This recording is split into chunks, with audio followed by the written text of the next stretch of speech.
વાત કરીએ હવે અરવલ્લીની અરવલ્લીમાં પણ સવારથી મતદારો પોતાના મતાધિકારનો ઉપયોગ કરી રહ્યા છે। સવારથી અત્યાર સુધી કેટલું મતદાન થયું છે તેને લઈને સંવાદદાતા શૈલેષ પાસે વિગતો જાણીએ કે શૈલેષ, કેવા પ્રકારનો માહોલ છે અરવલ્લીની અંદર, કેટલા ટકા અત્યાર સુધી મતદાન થયું છે, મતદારોમાં કેવો ઉત્સાહ જોવા મળ્યો છે?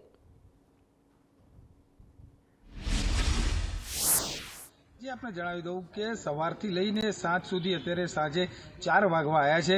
મતદારોનો જે ઉત્સાહ છે તે ક્યાંક ને ક્યાંક ઉત્સાહમાં થોડો ઘટાડો જોવા મળી રહ્યો છે। સરેરાશ 50% જેટલું મતદાન થવા પામ્યું છે। ક્યાંક ગામડાઓની અંદર ઈવીએમ ખોટકાવાના ઘટનાઓ બની છે તો ક્યાંક બૂથ ઉપર કોંગ્રેસ અને ભાજપના કાર્યકરો વચ્ચે અંદરો ક્યાંક બબાલ થઈ હોય એવી પણ ઘટનાઓ અરવલ્લી જિલ્લામાં સામે આવી છે। સાંજે 4 થી 6 ની અંદર મતદાન વધવાની શક્યતા છે, પરંતુ ચિંતાજનક બાબત એ રહી છે કે અરવલ્લી જિલ્લાના ગ્રામ્ય વિસ્તારો જે છે ત્યાં વાતાવરણમાં પલટો આવ્યો છે। ટીંટોઈ રેલાવાડા પંથકની અંદર પણ વરસાદ વરસી રહ્યો છે, ત્યારે મતદાનની અંદર ક્યાંક ને ક્યાંક ઘટાડો થાય તો નવાઈ નહીં, પરંતુ સરેરાશ 50% જેટલું મતદાન અત્યાર સુધીમાં થવા પામ્યું છે।